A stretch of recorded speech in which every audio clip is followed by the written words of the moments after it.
রাত প্রায় 10:30। মেয়েটা এখনো বাড়ি ফিরল না। মধু সাহা ছটপট করতে করতে ঘর বার করছে। একবার ঘরের সামনের দাওয়ায়, তো আবার সামনের এক চিলতে রাস্তায়, আবার কখনো বা রাস্তা পেরিয়ে সামনের মাঠটার ওপর। জ্বর গায়ে আরও যে এগিয়ে যাবে সেটাও পারছে না। শরীরটা খুব দুর্বল, মাথা ঘুরছে। দুদিনের জ্বরে কী যে হাল হলো শরীরটার। মাঝে মাঝে মেয়েটার ওপরে খুব রাগ ধরছে। কি হতো কয়েকটা দিন দোকানটা খোলা না হলে? স্টেশনের কাছে তার একখানা সবজির চালু দোকান আছে। বিক্রি বাটাও বেশ ভালো। হ্যাঁ, এটা ঠিক যে সবজি কেনা বেচার লাভের ওপরেই তার সংসার যাত্রা নির্বাহ হয়।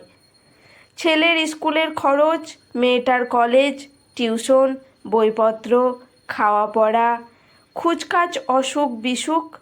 কিন্তু তাই বলে দুদিন দোকান বন্ধ থাকলে যে সব অচল হয়ে যাবে এমনটাও তো নয়। কতবার বারণ করেছিল, কিন্তু বড্ড জেদি মেয়েটা। মেঘলা আকাশে অস্পষ্ট জ্যোৎস্নায় কাছে দূরে সব কিছুই কেমন যেন ঝাঁপসা। বাইরে হিম পড়া শুরু হয়েছে। জ্বর গায়ে বারে বারে খোলা মাঠে গিয়ে দাঁড়ালেই মেয়েটা তড়িঘড়ি ঘরে ফিরবে কিনা। দাওয়া থেকে উদ্বিগ্ন স্বর ভেসে আসে মধুর বউ পারুলের। চারদিকে কী সব হতিছে খবর পাও না? চিন্তা কি আর শুধু মধু করছি? ঝাঁঝালো স্বর মধুর। আড়াআড়িভাবে মাঠ পেরিয়ে পায়ে চলা পথটা। ওপারে কলেজের পিছনের বাউন্ডারিওয়ালা লাগোয়া সরু রাস্তাটায় গিয়ে উঠেছে। সেখান থেকে একটু এগিয়ে সরু পথটা বাঁ হাতে মোড় নিয়ে কলেজ বিল্ডিংটার পাশ বরাবর সোজা গিয়ে শহরের বড় রাস্তায় গিয়ে ওঠে। তারপর মিনিট পাঁচেক হাঁটলে স্টেশন প্ল্যাটফর্মের বাইরে সারি সারি মাছ সবজির দোকান। মধু সেইখানে একখানা দোকান দিয়েছে। রাত প্রায় 11টা পর্যন্ত ওই সব দোকান খোলা থাকে। লাস্ট ট্রেনে বাড়ি ফেরা পাবলিকরা মাছ সবজি কেনাকাটা করে বাড়ি ফেরে। সেই মেয়েটা সেই সময়টা বিক্রি বাটা বেশ ভালোই হয়। 11টার ট্রেনটা চলে গেল। শহর নিঝুম হয়ে পড়ে। বড় রাস্তায় দোকানগুলোও বন্ধ হয়ে যায়। কেনাবেচা সেরে মধু তখন ওই মাঠের রাস্তা ধরেই বাড়ি ফেরে। সে শর্টকাট করে, তাই বলে দুগ্গাও কি আজ তাই করবে নাকি? রাতের বেলা মাঠটা যে সমাজ বিরোধীদের আখড়া হয়ে যায়। নির্জন মাঠের ওই ধারে বসে কতগুলো ছেলে নেশা ভাঙ করে। বাড়ি ফেরার সময় মাঠের মধ্যে দিয়ে শর্টকাট করতে গিয়ে মধু ওদের প্রায়ই দেখে। গুন্ডা বদমাইশের দল, যাবতীয় কুকীর্তির নায়ক একজন। পুলিশের খাতায় নাম আছে। শহরে ওদের না চেনে এমন লোক নেই। কিন্তু কে জানে কোন মন্ত্র বলে পুলিশের জালে ধরা পড়ার 2-3 দিনের মধ্যেই আবার যে কেস সেই। সারা শহর জুড়ে মোটর বাইকে কান ফাটানো আওয়াজ তুলে দাপিয়ে তোলাবাজি করে বেড়ানো থেকে শুরু করে মেয়েদের উত্ত্যক্ত করা সব কিছুই ওদের কাছে জল ভাত। পুলিশ দেখেও দেখে না। মাঠে বসে বোতল হাতে নেশার ঘোরে গালিগালাজ মাতলামির চরমে ওঠে। নিজেদের মধ্যে মারামারিও করে। অসভ্যতা যেদিন চরমে ওঠে মধু রাস্তা বদলে আবার ঘুরপথে বাড়ি ফেরে। আজ তার একবজ্ঞা মেয়েটা আবার শর্টকাট করতে ওই পথটাই ধরবে না তো? দম বন্ধ হয়ে আসছে যেন। এই তো সেদিন সদ্য সদ্য সমগ্র দেশ তোলপাড় করা একখানা নারকীয় ঘটনা আমূল কাঁপিয়ে দিয়েছে সমস্ত চেতনা ও বিবেক সম্পন্ন মানুষজনকে। এর মাঝে আবার যদি না, আর ধৈর্য ধরা যায় না। এবারে পাশের বাড়ির সাধুদাকে ডাকতেই হয়। মধুর ডাকে সাধুদা, তার বউ আর 2 ছেলে মেয়ে ঘর ছেড়ে বেরিয়ে এলো মধুদের পাড়া পড়শিরা। নিজেদের মাঝে যতই মন কষাকষি টুকটাক ঝামেলা করুক না কেন, একের দরকারে আর একজন সর্বদাই এক বাক্যে হাজির। যাও যাও, টসটা নিয়ে এগিয়ে পড়ো দেখিনি। সাধুদার স্ত্রীর গলায় উদ্বেগ চাপা থাকে না। ইতিমধ্যে গায়ে গায়ে লাগোয়া ঘরের পড়শিরাও কেউ কেউ এগিয়ে এসেছে। একের উদ্বেগ অপরকে ছুঁয়ে যাচ্ছে। কেউ কাউকে ডাকেনি, কেউ কাউকে আসতে বলেনি, তবুও সবাই আজ একে একে এসে জুটেছে। ওদের অনেক অভাব, নিত্য অনটন, মত্তান্তর থেকে মনান্তর ইত্যাদি নিত্যদিনের সঙ্গী। কিন্তু এই সব ছাপিয়ে বিপদে আপদে প্রত্যেকে প্রত্যেকের পাশে।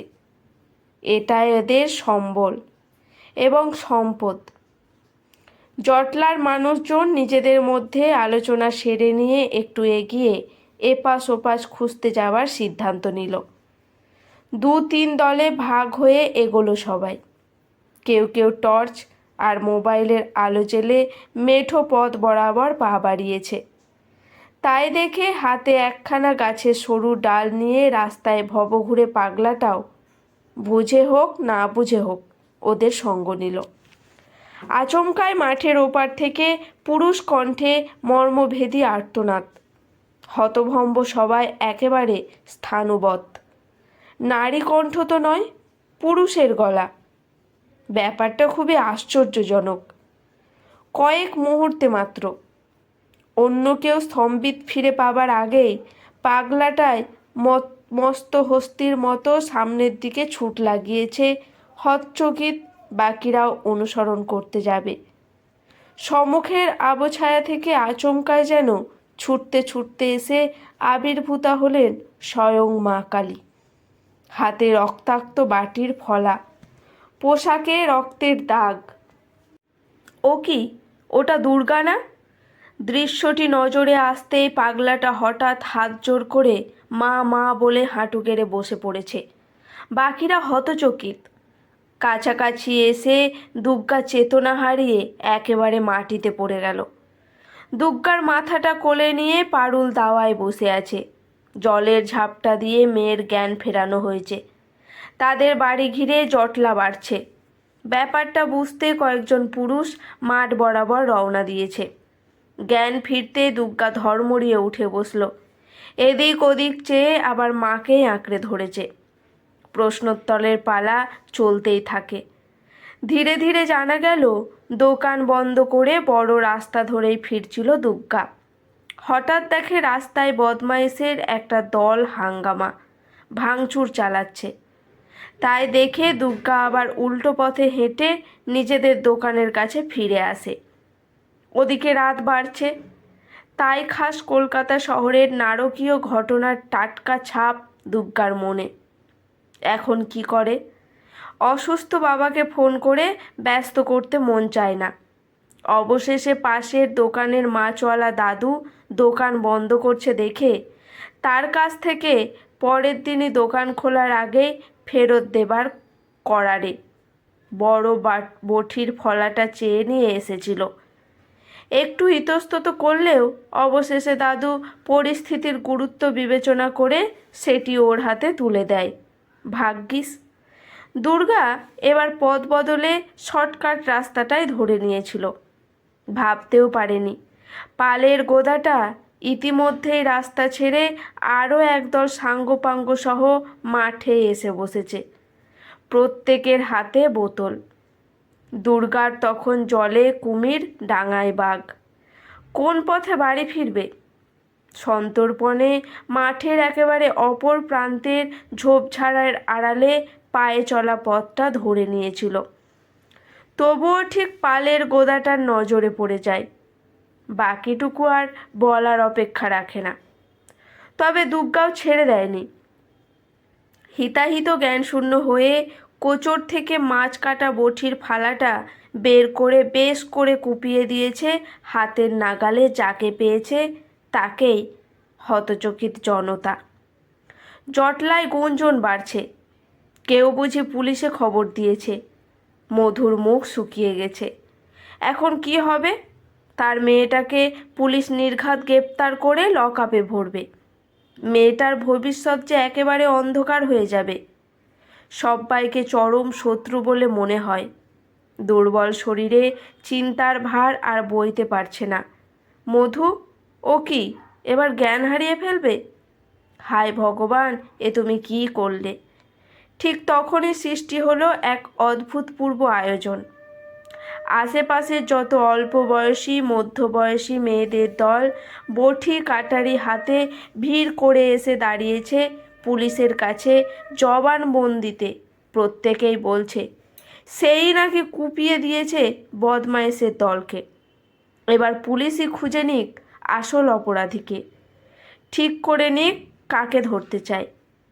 বাঁধ ভাঙা স্রোতের মতো আশেপাশের অঞ্চলের মেয়েরাও এসে জুটেছে, কারণ এই বিষমকালের দুষ্টের দমনের ভার নেওয়া বুঝি তাদেরই কর্তব্য।